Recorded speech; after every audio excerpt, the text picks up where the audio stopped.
Today we are reacting to some creepiest confessions that I have found on Reddit. These are actually creepy.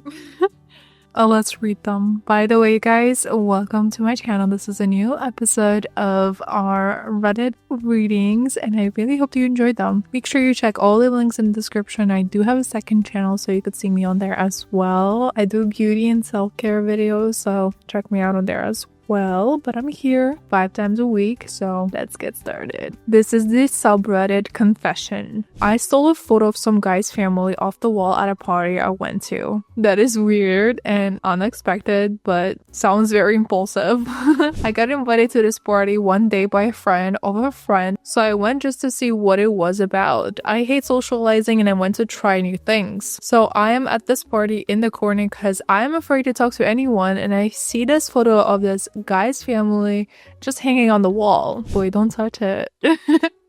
So I decided to grab it and leave. I don't know why I did this, but it's been almost 2 years and I wake up to that photo on my nightstand. Beautiful family. Maybe the photo is now like a souvenir from your social experiment. What? It doesn't even seem like you have any emotions about it. You just like casually came, grab it, and that's it. I mean, everyone makes random impulsive decisions sometimes, but this is weird. Let's read some comments. This is either the beginning of a horror movie or a really, very weird rom-com. Yeah, my thought is if someone finds that photo and tracks them down, it's either true love or restraining order, no in between. Yeah, it's just totally weird. Alright, let's read the next one. I let a kid fall and break his arm when I was 8, and I did it on purpose, but I have never told anyone the truth. Should I be worried? Am I reading a crime right now? Okay. When I was 8 or 9, I was in the 3rd grade and I was genuinely happy at school. I loved that school and it was one of the few where I felt like I belonged. I had a close friend in my class and 2 of us used to play with these twin boys from the 2nd grade during recess. In the playground, there was a metal slide where we used to play together. The base of the slide was held on the ground by 2 thick metal tubes, shaped like a perfect circles. We would hang off these bars like they were pull-up bars, swim back and forth, and ask others to push us to get momentum. It was stupid, reckless, dangerous, but no one cared. Everyone did it. One day, I was playing with one of the twins near the slide. He was small for his age, way shorter than I was. He climbed onto one of the circular bars, hung from it, and like we always did, he asked me to push him to get him swinging. I pushed him, and he laughed. I laughed. We had fun, but after a few pushes, he started to slip. He got scared and said, "Stop, I'm going to fall." And I didn't stop. I looked at him. I knew he was afraid. I knew he didn't feel safe anymore. And I still pushed him again anyway. Then he slipped, flew forward, slammed into the ground, and broke his arm. Badly. The radius snapped clean in half. Oh, stop it. Oh, I'm so good at imagining things and I can't. How can I read that? The radius snapped clean in half and that half of the arm was folded 90 degrees.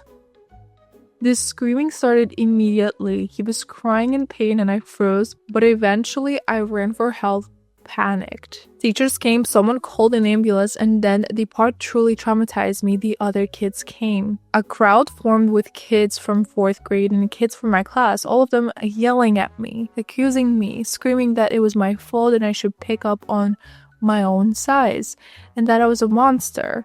I was in complete shock. I shut down. I couldn't sleep. I couldn't speak. I couldn't move. I was shaking and crying. I don't remember this part, but eventually I was being taken care of by a school aide who helped me while I broke down. That night, I told my mom what happened, but I lied. I told her I tried to stop him, but I did everything I could. I have kept that lie alive ever since. Even told it again just a few years ago when it came up in conversation. But the truth is, I didn't try to stop him. I knew he was slipping. I knew he could get hurt. And I made the conscious decision not to stop. Are you an adult? And it does seem like you're an adult. And you still remember everything like it was yesterday. That just feels a little off, you know? I pushed him again, not because I wanted him to break his arm, but because I chose to ignore his fear. I chose control over compassion. I was a child, yes, but I knew what I was doing at the moment. Here's the part no one knows. I think I liked it. I think we have a serial killer in the making. Not that he got hurt, but that he was scared and I wasn't. The energy is completely off right now. That he was vulnerable, and I had control. Even at 8 or 9 years old, I think I like knowing that someone else's fear was in my hands. I've always been different. Even when I was a kid, I felt like I saw the world in ways other children didn't. More deeply, I was very self-aware and hyper-conscious of people's emotions. I was aware of the darkness inside me. Everyone has darkness inside them, though most people choose to ignore it or let it out. But our life is a constant process of deciding whether to be good or bad. I've always been aware of my evil side, but now every day I choose to do good. Okay, sounds good. I think you need to go to therapy, sir, or ma'am. I'm sorry that you're going through this. I have been bullied for most of my school academic life, 12 years to be more precise. That kind of treatment distorts you. It twists you the way you see yourself, the way you see others. Over the years, I felt the darker parts of myself grow, parts of capable being cruel, cold, manipulative. I know how to hurt people. I know what to say, how to twist a knife with words or silence, and that a day on the playground may have been the first time that the darkness surfaced. People like to think children are innocent. This gives me goosebumps. It's really hard to read. It feels like I'm reading a crime. That they could truly be cruel. I know that's not true. Kids aren't innocent. I wasn't innocent. I had awareness. I had the choice and I made the wrong one. When a boy came back to school weeks later, he told me it was okay. That he knew I didn't mean it. That accidents happen. That I tried him to stop the lie I already started telling and I let him believe it. I said I was sorry and I truly was and I am to this day and he forgave me. Everyone moved on, everyone but me. The single moment has shaped so much of who I am. It triggered something in me that still affects my body and mind to this day. It basically traumatized me and now I can't handle a confrontation. When people argue around me, when I'm called out, even gently, I freeze. My vision blurs, I dissociate. My throat tightens and I either cry or shut down and leave. It happens at work, with friends, even with strangers. I always panic because I'm not just reacting to the present, I'm being dragged back to the moment where I was surrounded by occasions, carrying out the guilt I couldn't name. A bad person pretending to be good one. I think you need to go to therapy, and this is deeper than you think. This is kind of scary in my opinion. And it does really sound like you've been struggling with something in the background for a very long time. If you are built to react this way into arguments, right? I didn't stop on purpose. I didn't mean to hurt him. I just wanted to feel control of his fear. At that moment, when I was 20, kids surrounding me was the worst moment of my life because they were right. And there's the part that hurts the most. I still don't know if I'm good. I choose kindness every day. I choose empathy. I choose to protect people when I can, but I don't do it because I'm naturally good. I do it because I know the part of me that isn't. I have lived with her. I have heard her voice, and I have to keep her in check every single day. So there it is.